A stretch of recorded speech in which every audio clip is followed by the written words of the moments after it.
Welcome back to Utter Punts. I am your host, Olly. Today I am joined as usual by the Brummie Viking, Dave Keane, and the Draft Connoisseur, Jim.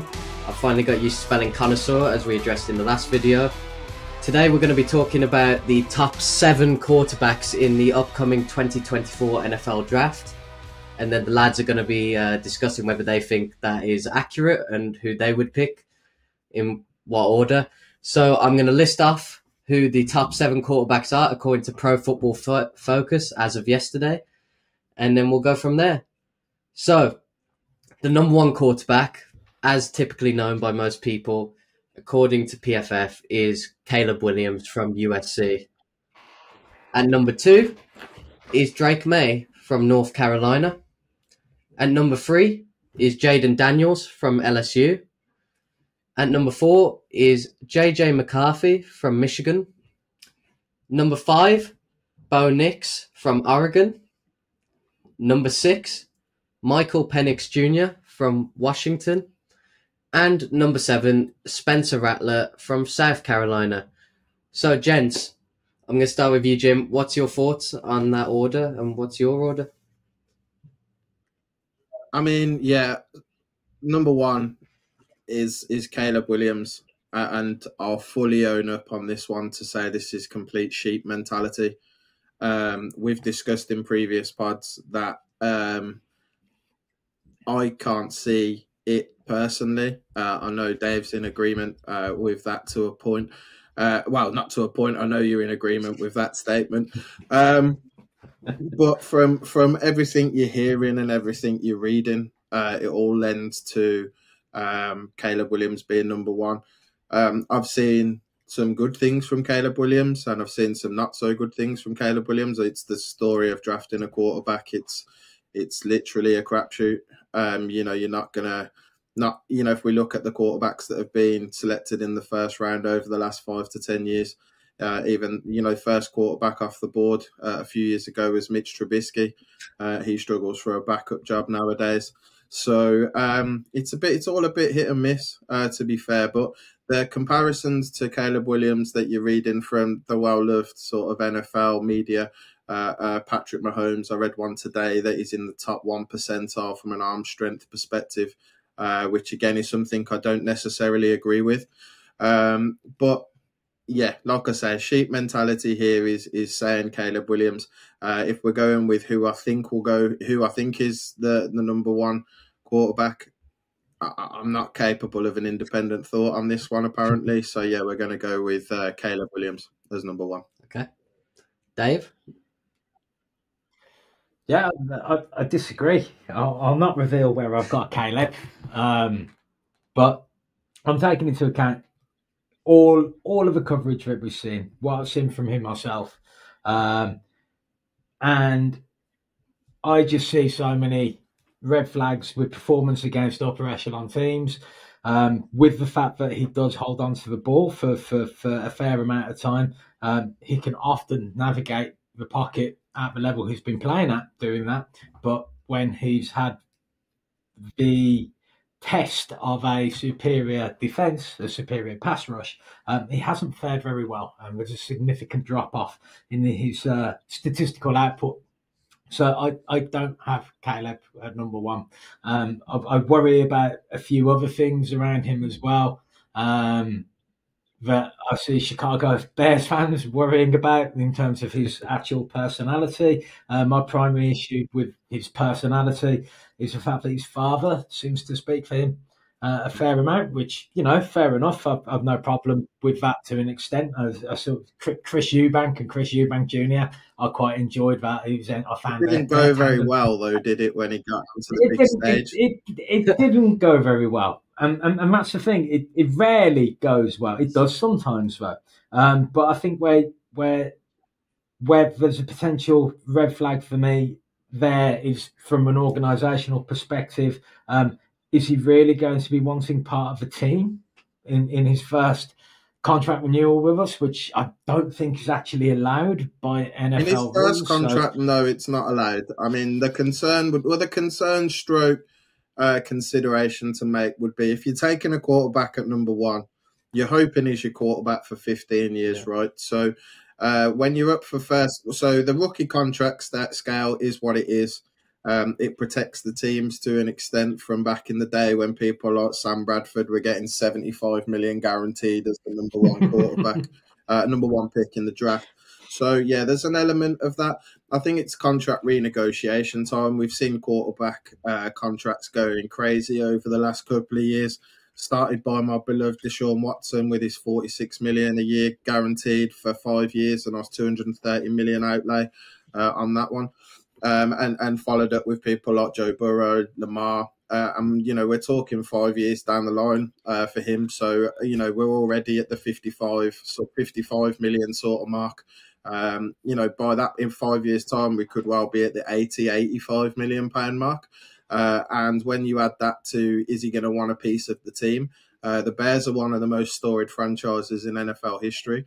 And probably carry a significant value. So even if you and what a fan base, like, apart from Liam, Bears fans. Oh yeah, I mean Liam's an anomaly, but there we go. Right. So yeah, I think from a overall, I fully agree with the drawbacks on Caleb Williams' personality. I think the important piece to notice, and you also mentioned him against a good pass rush. If you look at the drop off. When he was on designed bootlegs and designed rollouts and clean pocket to being under pressure. Last year, his quarterback rating went from an 85 to a 28.3. He had 14 turnover-worthy plays last year, all of which came under pressure. I would say the USC offensive line was a little bit like a sieve, so you have to take that into consideration. Is he going into a better situation with the Bears? I think maybe a little bit. I don't think it's... Well, it's a better O-line, but they're up against better I don't players. think it's the ideal situation. I think there are better situations for quarterback-needy teams in the league, the Vikings specifically being one of those. But at the same time, you know, he's got Keenan Allen to throw to. He's got is it DJ Moore on the other side, which, you know, he's got two somewhat aging wide receivers to go to. You know, Keenan Allen's the wrong side of 30 now. But, you know, they're in a better position than they were a year ago, but I don't think they've done a huge amount to fix the offensive line, which of course was Justin Fields' undoing for a large part at the Bears. So, yeah, I mean, like I said, I'm not capable of an independent thought on this one. I've gone over the tape a few times. You hate the fact that I've done it, don't you? No, I don't. Listen, look, I do hate it a little bit, but at the same time, you've picked out some good quarterbacks over the last few years, especially in the later rounds. So I'm quite happy to be wrong on Caleb Williams. It's complete groupthink on this one. I can see him failing. I can see him. I see the ceiling highlights, which are incredible, and if you can get on top of a team, you can destroy it. Yeah, but if you're playing someone like I don't know, Nobody State or whoever it is that you're playing at the college level, then yeah, you can throw the ball over cornerbacks' head who run 4.7 40s and weren't invited to the combine. When you throw in that against corners that are getting paid $20 million a year and can run a 4.3 and can match up your wide receivers, and you're staring down the face of people like TJ Watt, Myles Garrett, Danielle Hunter, and many others. And to wilt under pressure the way he has done, especially last season, is a huge concern. That being said, I think any other pick other than Caleb Williams is one that would get the general manager fired pretty quickly, because there's that part. There's the media is very much in the Caleb Williams camp. And if you didn't select him and he went on to be a great, then you look very silly very quickly. And ultimately, if everyone else is saying he's number one, it's probably a safer pick as a GM to go with. You know what? I agree. It's a safe pick, and it's one they're going to make. I would argue that if groupthink was the way that you did drafts, and we know the way the draft was going to go every year based on consensus big boards, right? Yeah. And the truth of the matter is, there have been many misses at number one overall. Ryan Leaf springs to mind. Baker has just about escaped that label, I feel. But he's not on the team that drafted him. I don't want to talk this. Go on, Ollie. What were you going to say? I've got the list of the last 15 quarterbacks taken first overall in the NFL draft, and there's a lot of hits and. Go on, we're stuck on the very first pick here, but like, do tell us what to hit and misses. So in 2020, last year it was Bryce Young. In 2021, Trevor Lawrence. 2020, Joe Burrow. 2019, Kyler Murray. Okay. 2018, Baker Mayfield. 2016, Jared Goff. 2015, Jameis Winston. 2012, Andrew Luck. 2011, Cam Newton. 2010, Sam Bradford. 2000. And I think I think when you look at that list, it's like we said at the start, it's a crapshoot, right? 50-50 in that respect. I think we can keep going, but I think we get the gist. Jameis Winston's now the Browns' backup to my favourite quarterback. Baker Mayfield and Kyler Murray in back-to-back years, they both came out of a Lincoln Riley system, which is obviously the head coach at USC. So, there's a lot to be said for system quarterbacks. He doesn't play under center at all. He plays in a spread offense, taking all of his snaps out of the shotgun. So there's going to be some adjustment time required for Caleb Williams there. And if you're expecting year one results, which I think the Bears are to a point with their trade for Keenan Allen and the money that they've spent and retaining some key players like Jalen Johnson on defense, I think it's a really difficult one. I think they're under pressure, and it's pressure that they've created themselves. I think they could have quite happily kept Justin Fields, traded the first overall pick away for a king's ransom, and made that team a lot better. I do think the Bears could well end up having a top 10 pick again next year. It wouldn't massively surprise me. But if Caleb Williams is what everyone thinks he is and he's the next Patrick Mahomes, then at the same time they could quite happily make the playoffs. Is that going to happen for me? No. For Dave, obviously not. So not with the current coaching staff. No, and that's another point. And I haven't even got to my primary reason why I worry for him. He's already a rich man. It's already what? He's already a very rich man. Oh yeah, from the nil deals in college.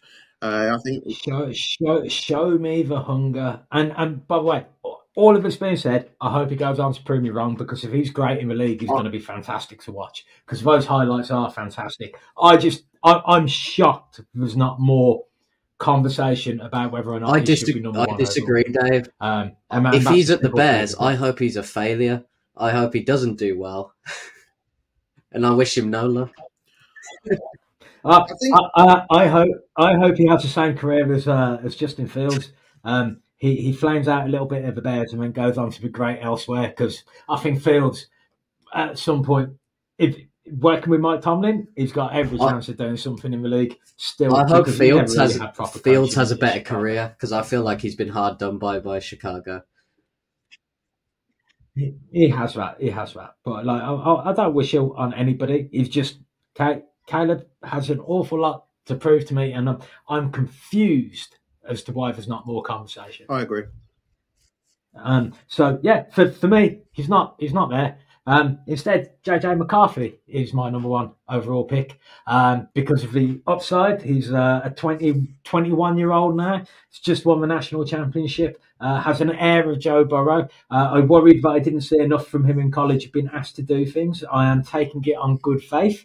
But other people who are far better at this than I am have done their analysis on him in the actual events that have allowed them to see him, i.e. the private practices, where top 30 visits, don't know if people know this, but a team can have up to 30 visits with a player, and it's called the top 30 visits. So they can bring a player in, have private workouts, that kind of thing, or go to see them.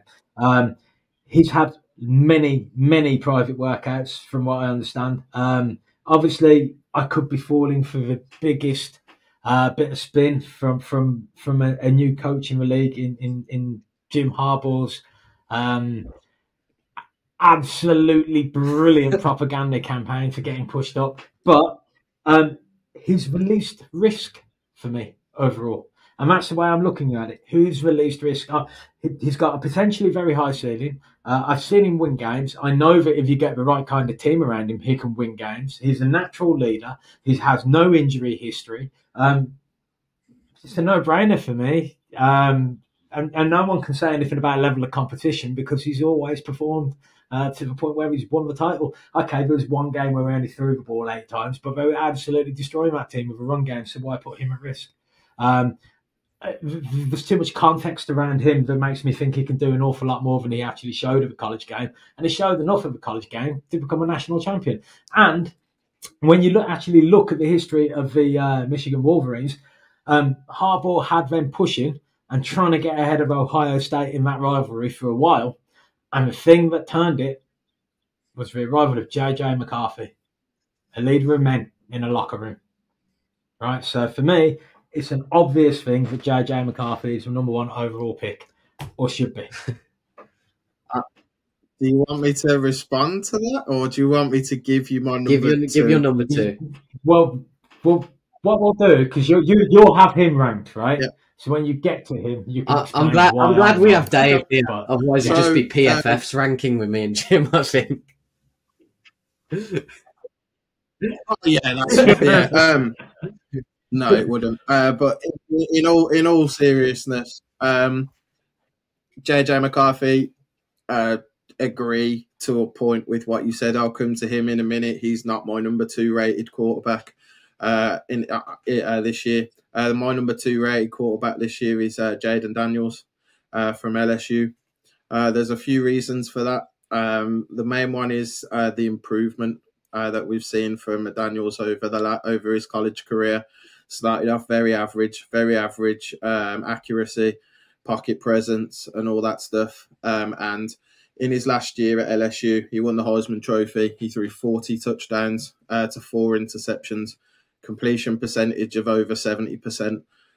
Yes, he's throwing to Malik Neighbors, amongst others on the LSU wide receiver core, which is always one of the top receiving cores in college football. But Jaden Daniels, for me, has shown a huge amount of growth. He's shown that he can play against big teams. He doesn't wilt under pressure. He's a unique. I wouldn't say he's a unique athlete. That's going too far. But he's an athlete in the same sense of Lamar Jackson in terms of his running ability. I don't think he's got the vision and the patience of Lamar. I think Lamar's very good at keeping his eyes downfield. And while he will run, not necessarily as a last resort, I think Daniels sometimes will skip a couple of reads and go to the run a little bit quicker than maybe Lamar would. But I think that's something you can coach out of a relatively young quarterback in that sense. So I think Jaden Daniels has got the accuracy. He's got the big school pedigree. He played in the SEC for the last 2 years for LSU after transferring. He's got a lot to like about him, and yeah, I think he will make. I think this is all situational, right? As we've just discussed with the Bears, if Caleb Williams is going into a sieve like he had at USC from an offensive line, then Caleb Williams is in trouble straight away. And it's not just a case of taking sacks in the NFL. It's getting a torn ACL. It's getting a torn rotator cuff. Ask Anthony Richardson from the Colts, who got drafted at number 6 last year, or whatever it was. Who was a phenomenal athlete. Right? Great arm. It was early in the 6, wasn't it? 3 or 4? I can't remember. I think it was definitely top 7 anyway. It's not a case of you taking a sack. In this one, you're basically getting obliterated if that offensive line doesn't hold up for you. And when you look at those teams at the top of the draft, you've got the Bears at 1, you've got the Commanders at 2, and you've got the Patriots at 3. The Patriots and the Commanders don't give me a huge amount of confidence in their offensive line. And also when you look at who they're throwing to, the Patriots have got literally, like me and Dave could go and catch passes for the Patriots. I'd hate to see that. To be honest, and probably as long as I don't have to run, I'm in. And you know my back's and the Commanders have obviously got Terry McLaurin, and Jahan Dotson, who hasn't lived up to the hype as a first-round wide receiver. So in terms of the situation, I'm a bit concerned that for any of the quarterbacks going into the sort of top 3 picks, but it's usually the way. So we'll see how it goes. But Jaden Daniels is my number 2, just because of the skill set that he brings. Lamar Jackson, he's very Lamar Jackson-esque in the way that he plays. He's not on that level. Lamar's a 2-time MVP, so not many people are on that level. But at the same, there's a lot to like. He's very accurate. He's got a very good arm, and he comes from Brian Kelly's system at LSU that's predicated on challenging defenses vertically, and that's a key factor for me. I think he'd be a good fit for Washington at number 2, and on that basis, he's my second-rated quarterback. Dave? Funnily enough, he's my second-rated quarterback for all the reasons that you've outlined. I haven't seen much risk with him. The only risk that I do see with him, which puts him below McCarthy for me, is when he's been asked to do that a little bit more against better teams, he hasn't really come up with it either. They lost a couple of times last year at LSU in games where it was largely on the defense, but I would expect him, with the talent that he had around him on the offense, to have been able to elevate that team even more. And whilst he did win the Heisman Trophy, they didn't challenge for the college playoffs last year. So it was actually a bit of a disappointing season for LSU.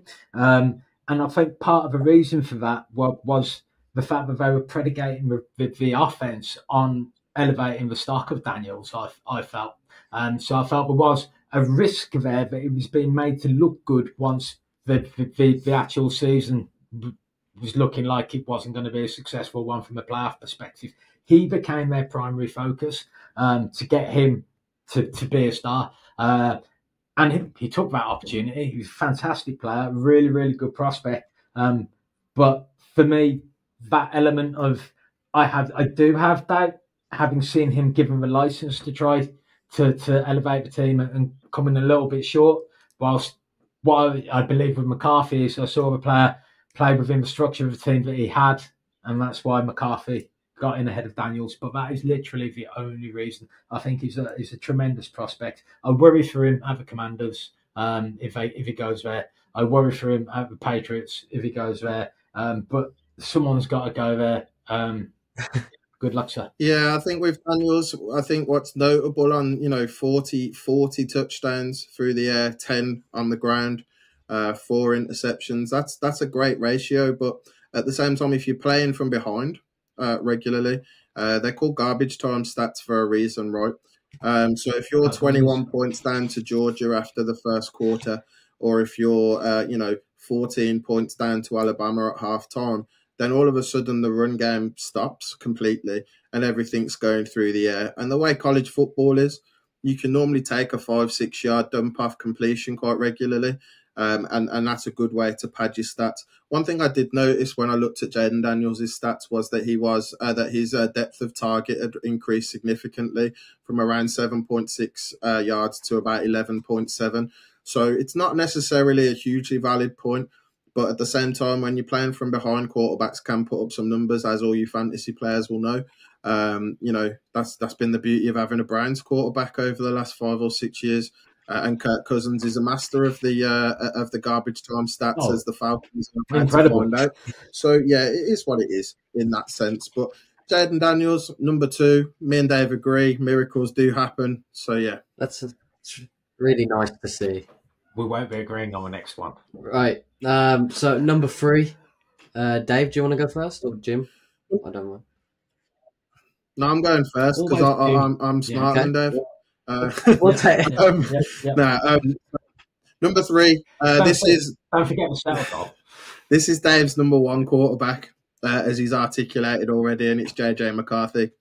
J.J.McCarthy has had the biggest rise up draft boards going. In probably the last 3 or 4 years from a quarterback perspective. There's been situations where people have tried to talk quarterbacks into the first round and it hasn't worked out.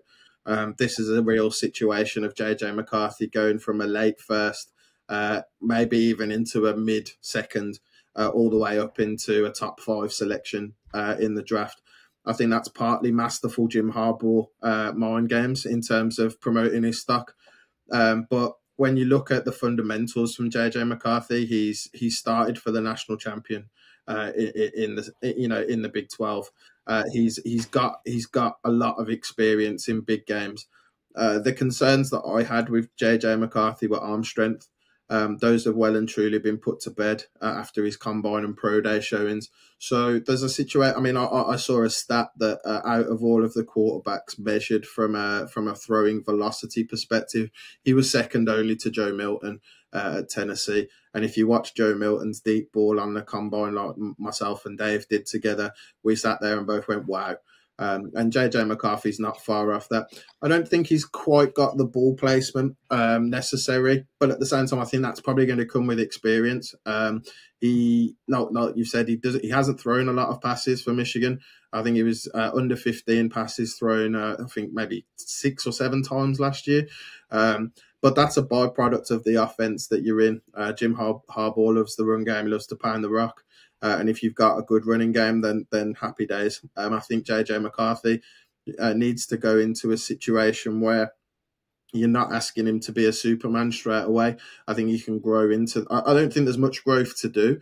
I think it needs to be kept a little bit simple for him in the first instance. But I think that can definitely be added on. I think for me, when I see J.J.McCarthy, he reminds me a lot of Joe Burrow. Yeah. Obviously not with the volume of passes, but from the touch and the overall leadership and everything else, he reminds me of Joe Burrow in that respect. And when you compare the combine pieces, they look very similar. So J.J.McCarthy, number 3, really strong prospect. In terms of fits, I don't actually. I think he's going to go possibly number 2. Overall to Washington. I think he'll probably fit their offense, what they think their offense is, a little bit better. I don't think he'll get to the Patriots, which again will be another astronomical rise from a quarterback. For that quarterback in particular, moving from late first into number 2 overall. But I think he's going into a situation where he has a couple of receivers to throw to, albeit one of them I don't rate that highly in terms of Dotson. But McLaurin's great over the top. Can we see see a bit of that? They've got a good running game with, is it Brian Robinson as their running back? So I think not to be confused with no, I do that every time when you see it come up on the scores. Yeah, so I think J.J.McCarthy, really solid pick for whoever picks him up. I just hope he's not asked to do too much and expected to be a Superman, which I think when you're picking someone as high as number 2. And for someone as bad as the Patriots or the Commanders at 2 or 3, I think he could be going into a situation where he's asked to do a lot. They really need to figure out how to support these quarterbacks before they draft them. And neither team's off season gives me a lot of hope for whoever's going 2 and 3 or 1 in this draft. To be perfectly honest with you, I think some teams have done a better job of building their O-lines. At least the Bears have got some receivers to throw to. That can't be said for the Patriots. The Commanders are halfway there. So, yeah. But J.J.McCarthy, like him, looks good. Very pretty thrower. Yeah, that's my number 3. So, the best fit for him is the Minnesota Vikings. It's just not going to happen because we don't get nice things. I think he is. I think the Vikings are the best fit for him. I think the Vikings are the best fit for Jaden Daniels. I think they're the best fit for J.J.McCarthy. I think they'll be the best fit for other ones that we're going to talk about in a minute. I think the Vikings are the... We've got a team set up for success. We need a driver. You've got 2 outside receivers. You've got Hawkinson in the slot. You've got 2 good tackles. You've got 4 out of 5 of an O-line. You've made possibly a complete O-line at a push. We don't know how the right guard's going to work out this year. But, yeah, I think, the Vikings is out of the quarterback needy teams. And you can go down to Denver and the Raiders as well as that.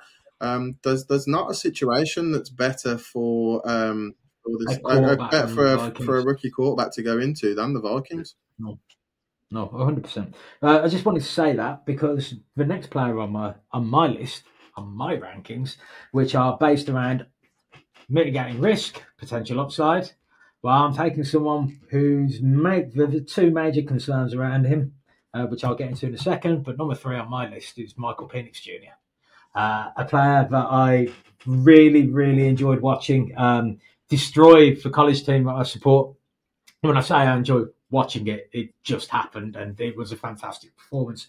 Penix Jr. for the Washington Huskies absolutely destroyed the Longhorns, and then went on to have a pretty woeful game against the Michigan Wolverines in the championship game, and saw his draft stock fall. The other primary reason, well, there is a little bit in his game as well, but I'll get to that in a second. The other primary reason why his draft stock has fallen is because he had 4 season-ending injuries, which is why he's now a 24-year-old prospect just coming out of college, 2 shoulder injuries and 2 ACL injuries. But the last 2 years, he's been completely injury-free.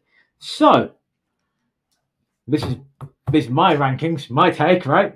I'm going to put a spin on that. Do you know that this guy has got the balls to come back from 4 season-ending injuries? 2. You know that 4. He had 4 seasons that were curtailed by injury. 2 with ACLs, 2 with shoulder injuries. Have a look. That's why he's 24 coming out.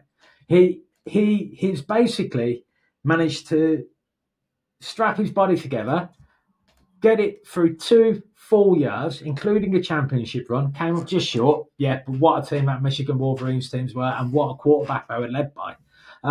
So it's one of those for me where I'm aware of the risks with him, but he's a leader among men. He can freestyle about a comeback that's about to go on the sideline against Oregon. Absolutely just busting out some lines, getting the team going, and they did come back and win. He told them they were going to come back and win in a wrap.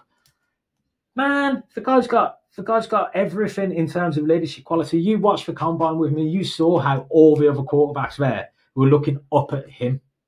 He was the leader. He was the man amongst boys. If you want a QB, an NFL-ready QB, Michael Penix Jr. is the man. There's a few issues with the fact that he doesn't really like to throw over the middle at the moment, but that statistically, when you actually watch him play, I don't think he likes to throw over the middle because he doesn't want to get his receivers hit. I think he tries to protect his players, and everybody who knows anything about route running knows you're more likely to get absolutely smashed up when you're cutting back on the ball in the middle of the field with safeties coming in on you. He tries to hit to the numbers, and I think he tries to lead people away from danger as well. I think that once the ball gets a little bit deep on him, it's more difficult for him to gauge how far he should be throwing it to keep people safe and with defenders. But definitely on the shorter and intermediate routes, he's always looking after his teammates. So yeah, for me, a man who was the runner-up last year in the college playoffs, and basically seems to have everything about him that I'd want to follow in terms of leadership. He's an unbelievable passer of the ball when given enough time. He does falter a little bit under pressure, but no more than so than Caleb. So yeah, for me, Penix Jr., number 3. I like him. I just don't like him as much as you do. I think there's a few mitigating factors for Penix that we'll get into when we discuss him, where I've got him on my quarterback board. The one thing I would say is he probably had the top wide receiver duo in the country to throw to, as well as possibly the best offensive line for Washington. And again, I think if you were taking that as a direct comparison to suitability for the NFL, then I think you're talking the Vikings again. I'm not saying their offensive line's a top unit, but it's a cohesive unit and it's an above average unit. But the receivers with Justin Jefferson and Addison, you've got and Hawkinson, you've got he's got the ability to unlock that middle of the field as well. If you can get more veteran running back alongside him in Aaron Jones. Yeah, not a fan, but there we go. Okay, so number 4, we're going with Drake Maye. Drake Maye is a scary prospect for me. I feel like we see a Drake Maye in the draft every year, to be honest with you. And for me, his floor is somewhere around the Daniel Jones sort of mark. His ceiling's Josh Allen from the Bills. So you hit that, you're laughing. You hit the Josh Allen side of things and the improvement we've seen from him over the first 4 or 5 years of his career. Then you've got a pretty good quarterback. On the inverse of that, if you hit the Daniel Jones style of this, you end up paying someone 160 million that you're looking to replace after a year. So, Drake Maye, he's a toolsy player. And if you ever watch a film named Moneyball, which has got Brad Pitt in it, that teaches you, as from an analytics perspective, to look at the stats and look at the raw ability, as opposed to looking at the tools that a person possesses. Yeah, he's a big bloke. He's 240 pounds. He's 6'4". He can throw the ball an absolute mile. Great. But again, if you haven't got anyone to throw to, then that's wasted. And if the thing with Drake Maye that's concerned, that I like Drake Maye. Well, from what I've seen from him, he's been talked about as a top 2 quarterback in this class for the last couple of years, and I think that's fair enough. I just think there's always that worry of when you see people like Daniel Jones falter so badly. And again, it's going to be a situational piece. When Allen went into the Bills, he had a little bit to throw to, and obviously they went and got Diggs from you guys. And we know how that's worked out. We covered that on the last pod, and it'll be interesting to see how Josh Allen ends up next year when he hasn't got anyone to throw to. But at the same time, Drake Maye, he does some good things. Concerns I've got with him are a little bit of pocket presence. I feel like he gets happy feet a little bit quickly. For me, he has a tendency to try and do too much. That could come from just playing on a below average college team in North Carolina. They're not exactly renowned for producing super high level prospects. So he didn't have too much. He had a bit around him, but not too much around him. And the other piece that I've seen mentioned by the media is around his coachability. He made some silly mistakes last year. We're talking 2022 here, not 2023. And those mistakes weren't cleaned up. In 2023, he was still throwing the ball into double and triple coverage, trying to do too much. So there's a little bit of a concern here. Does he think that he knows better than the coaches? Is it just something that is a byproduct of he wants to win football games and he's super competitive and he wants to do that? But I think there's a lot. I think you could do a lot worse than Drake Maye. Ask the New York Giants and Daniel Jones. I don't think he'll be a Daniel Jones. I think he looks closer to a Josh Allen. I think as long as he gets the right quarterback coach, the right offensive coordinator, and going into the right system, I think he can succeed. Again, another really athletic guy. I think that's one of the theme of this year's quarterbacks is for sure the athleticism. There's no while there are a few pocket passers, which is fine. Penix Jr. didn't show off his wheels in college, but he runs a 4.65. 4.54. Yeah. 4.54. Yeah. And you've got Drake Maye, who's probably in around about that same class. Jaden Daniels runs about the same. One thing I didn't realise until today is Jaden Daniels and Drake Maye are pretty much the same height, although Maye's got about 8 kilos on him in weight, which is what it is. But I think that Daniels is a bit leaner, but his stride as well, it tends to be, his sprinting style isn't so much like sudden start. He accelerates with a couple of big strides and then really gets into top gear. But with the likes of Justin Fields, for example, it's his sudden acceleration that gets him away from people. Daniels appears to do it more through stride length and really crisp, smooth technical running. It looks Jim, like a proper athlete, to be honest. Yeah, over the Minnesota, because you've already said, most of these QBs would fit in their system. What team do you think Drake Maye would fit well into other than them? The one that he won't fit in for me is the Patriots. In terms of who's a best fit for him, I would say I'm not because I can't recommend going to the Commanders out of principle because I just don't think they're going to be very good. Realistically, my next most suitable team for a quarterback is going to be the Raiders. They've got Devontae Adams at wide receiver. They've got some of the offensive line pieces that you need in place. They've got some innovative. They've got an innovative play caller as an offensive coordinator. So I think his best fit. although I don't think he'll be. I don't think he'll get anywhere near the Raiders. Is the Las Vegas Raiders. If I had to pick one of the top three or four prospective teams outside of the Vikings, then I'm that's like a rock and a hard place. I'd say the Commanders, because at least they've got a receiver he can throw to. But yeah, I can't advocate for the Patriots or go for any quarterback going to either of those teams. I've got a team for him. But I think will benefit from their current situation in terms of allowing him to be able to sit for a year, because I really do think he needs it. And that is the New York Giants. Sitting there at number 6. Daniel Jones. Are you replacing Daniel Jones with Daniel Jones though? That would be my worry as a Giants fan. Daniel Jones was a toolsy quarterback. Two swings of the cherry, right? There are two swings at it. I mean, he's funnily enough. I also have him number 4 for the reasons that you've outlined. There's not the consistent level of production and the security of knowing that he's always going to maximise what the defence is giving him. But there is huge big play potential there. I don't think he looks like Josh Allen as much as people think. I think he actually looks like a different quarterback from a different era. And it could be absolutely shit or bust. But I think he looks a little bit like Brett Favre, if I'm honest, in terms of his determination to keep the play going, making plays, throwing across his body. Like that's who it stands out for me as being that kind of QB, a total gunslinger. Now, that's the comparison that Josh Allen was getting as well. I think that the reason why I don't see them as one and the same is because I've not seen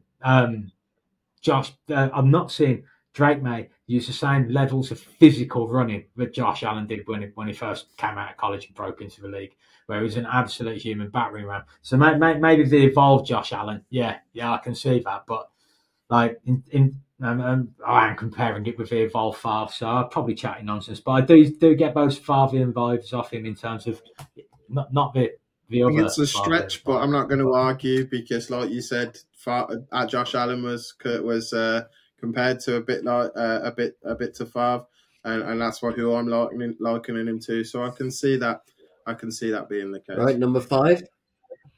Yes. Number 5 for me is Michael Penix Jr. Dave's already tried to sell everybody on his vision for Michael Penix Jr. I don't blame him. There's a lot to like. I think we've covered his strengths. I think Dave, you've covered his strengths really well. Played in a good Washington team, got to the national championship against all the odds. Their head coach, ironically, ended up getting the Alabama job following the close of the season. So something obviously went right, and you could argue that Penix Jr., Romeo Aduns, and Jalen Polk, the receivers at Washington, have probably helped the ball to get that Alabama job and a phenomenal contract somewhere in the region of about $10 million a year. I think he ended up getting. So congratulations, sir. Hats off. But in terms of Penix Jr., I really like him. I can see why he would be high on plenty of boards. Again, really good arm strength, nice and mobile. I think there's more mobility to come from him. I don't want to see him running for his life because I think with his injury history, that would make me really, really nervous. And I think out of all the quarterbacks, he's the one that needs to go to the team with the best offensive line situation available. It just made me nervous if I'm investing a first-round pick in someone with that level of injury history because one more injury and he could be finished. So that's the main ding on Penix Jr. Come back 4 times. Yeah. 5 will be easy. Right. 7 will be easy. 10 will be easy. He's already done it while he was young. Well, I'm aware of a risk. From an overarching player perspective, I think when you look at his play, he has the ability to elevate a team. While Washington had some good pieces in place, they're not a household name. They've historically been known for their defense over their offense. So in that side of things, Penix really elevated that program. He's got phenomenal arm strength, as we discussed. A really pretty throwing motion, as we saw at the combine, with the other quarterback stood behind him watching and literally gasping and going, "Wow!" at that. Those are all traits that NFL evaluators are going to place a lot of stock in. So Penix Jr. Could be higher. There's a couple of dings on him: injury history, age. There's a little bit of a concern around the pressure as well that he faced in college, similar to Caleb Williams in that sense. When you look at it, his Penix Jr.'s rating dropped off from again around the sort of the low 80s down to the high 30s under pressure. But when you look at the difference in pressure rates, Caleb Williams was under pressure for 33% of his snaps, whereas Penix Jr. was under pressure for 12% of his. So that limits the ability for bad players and to have those flaws exposed. So that's why I'm saying he needs to go to the team with the best offensive line situation available from a quarterback. He's a first rounder for me, no doubt about it. And I would be shocked. I'd be stunned if he gets past the Broncos and the Raiders at 12 and 13, to be honest with you. And I think if he does, it'll be because of the reasons we've mentioned around injury history, age, things like that. But if he does fall past them, another team's going to get an absolute bargain for someone, I think, who can be a high-level starting quarterback in the NFL. Sweet. Yeah. My number 5, funny how you said he's similar to this player, and I've got them ranked together with you. I've got Caleb Williams, so he is 5th for me. I've explained the risk elements that I see with him. He's still a very, very high ceiling prospect. I just have my doubts as to whether or not he will reach that ceiling. So yeah, that's where he's at. He's at the back end of the big 5, as I call them. Everyone else talks about their was it the Patriots said that we see the opportunity with these 3 quarterbacks at the time. The quarterbacks they were talking about was Caleb Williams, Jaden Daniels, and at the time it was Drake Maye being mocked to the most. So they're full of absolute horse manure, and they're attempting to get people to trade up by painting a smoke screen that they see one quarterback is going to be left ever special. I don't know, but for me, Caleb 5th. Reason being, so many red flags. I'd take a flyer on him at the back end of the first, trading back up to get a 5th-year option. That is what I would do with you, Caleb. Controversial. But then I'm not a GM. I'm just often right about QBs. Not saying you're wrong, just controversial. Yeah, oh, very controversial. Do we want to go into 6 and 7? Yeah. I don't get it. Yeah, let's cover them off quickly. I think we'll probably got them in the same. I think we can probably. I will probably group them together. To be honest with you. Yeah, why not? And number 6 is Bo Nix.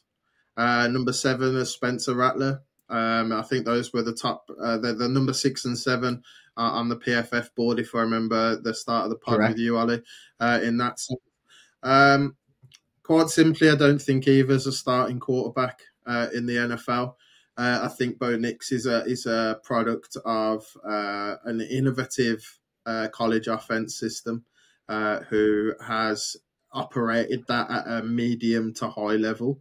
I think we look at other players that have come out of the Oregon system, in people like Marcus Mariota and things like that. They're system quarterbacks and they can operate in a system. You then ask them to beat somebody by actually thinking for themselves or just playing inside a different system. And I think that's possibly outside the realms of some of their capabilities. Do I think Bo Nix is a high-level backup quarterback in the NFL? Not really. He reminds me a little bit of like Matt Barkley, who used to be at USC, who was touted as a first-round pick and went to college and came back and ended up getting picked in the 4th round. I'd be surprised if Bo Nix is off the board by the end of the 2nd round, personally. But we'll see. I mean, if you're looking at fits for Bo Nix, the team that's left out is the Broncos. And if that's the case, sitting at 13, but I've got a feeling they would wait until if they got a 2nd round pick this year. They've traded away so much. I think their 2nd's gone. I think they traded that for Peyton. So they might well be looking to trade back from 13. I think that's the most likely thing. But even then, if you trade back from 13, anything in the 1st round's too high for Bo Nix. He's no better than Jarrett Stidham, who's going to start there. He's not a Raiders style quarterback. He doesn't have the profile, so I can't see him being number 12. I could see Penix Jr. being a Raiders quarterback, to be honest. I can see them deciding they want him. Broncos, if we don't fill your boots. I think if they do draft Bo Nix to be a starter, that will end up costing Sean Payton his job. Even though I think getting rid of Russell Wilson probably should have cost Sean Payton his job, to be honest with you. But you can't account for ownership decisions sometimes in the NFL. Bo Nix, not a starting quarterback, not even a high-level backup quarterback for me. Spencer Rattler at number 7, similar situation in that sense. He transferred from Oklahoma to South Carolina. I think he's started at South Carolina for the last 3 years. South Carolina haven't been very good. They've had the odd good player that comes out, like Deebo Samuel and stuff like that. But again, he's not surrounded by a huge amount. I think Rattler's someone that could come in and look serviceable for a game or two. And I think as soon as opposing defensive coordinators have got their head around what he does, then he'll be quite easy to figure out and will end up being somewhat of a turnover machine. He reminds me a little bit of Zach Wilson from a comp perspective. And obviously we know how much of a disaster that's been for the Jets. So I think Bo Nix, Spencer Rattler, they're a little bit of a wasted draft pick. You can roll the dice. One of them might become the next Dak Prescott or a 4th round gem or whichever, or Brock Purdy, Mr. Irrelevant and what But you wouldn't have me taking either of those inside the first 2 rounds. So, what's interesting about both those guys is Spencer Rattler was the highest rated quarterback coming out of high school. And Bo Nix, for about 3 years ago, was the darling of draft Twitter. Then he played, and he played horribly, so he became public enemy number 1 to the draft Twitter folks. But weirdly, he's actually shown, in my opinion, an ability to run an offense. Not necessarily a good offense, but what he does do is he gets through his reads quite quickly. He takes what the defense gives him. He doesn't maximise, not at all. He plays within the system. I can see him being a fairly decent backup, like at some point in the future. I can even potentially see if he gets a fair following wind, him getting the opportunity to start somewhere at some point through injuries and maybe having a little bit of a Taylor Heineke time of it. So he doesn't really throw the ball downfield. He runs a run game, but he gets through his progressions and he keeps on schedule. For me, if I had to pick a team for Bo Nix where I think he'd best fit, would be backup in San Francisco to Brock Purdy. I think the Shanahan system is predicated on predefined reads a lot of the time. It's usually got a fairly strong running game associated with it to take the pressure off the quarterback. I think most quarterbacks go to the Shanahan system and look better than potentially they are. I hate to say the Vikings might find that out with Sam Darnold this year if everything doesn't go to plan, but it might happen. But the thing is, if this draft doesn't go to plan, it makes it more likely that the next one can. So long as we don't trade everything away to move up for a tackle. Yeah. Right, conscious of time, but yeah, it's. I don't disagree with those selections. I've got them in the same order. I do know that some quite well respected draft pundits actually quite like Spencer Rattler, so they think that he's got a very live arm, and that he is coachable. So I don't think that there's no hope for any of these 7 guys. I think for me, 4 of them have got a fairly good chance of making it in the league. I think one of them is a consensus number 1 overall pick. So what the fair hell do I know? And then the other 2, I do see a potential future as backups. It's quite statistically that can't happen. Let's put it out there now. Statistically, that does not happen, right? So statistically, with so many highly talented quarterbacks, maybe 1 or 2 work. It's a risky game. It's a risky game. It's what we love about the draft, though. Yeah. I agree. 3 weeks. Wow, how many weeks? It's literally 17 days to go, isn't it? As we're talking about it. So, we are on the 9th of April for anyone watching later than this day. I am so looking forward. It's going to be exciting, gents. And we'll be coming up with more content discussing the draft in the build-up to it. Thank you to all the punts and puntesses for watching out there. We appreciate you following. Please like, share, and subscribe. And drop a comment if you agree with Dave and Jim's rankings on the top 7. They're not going to agree with mine, mate. Top 7 quarterbacks in the 2024 draft. But I will be right. You always are, mate. What can we say? You're always Gents, right. it's been a pleasure. I'm Ollie. This is Dave and Jim. Thank you for watching. We'll see you next time.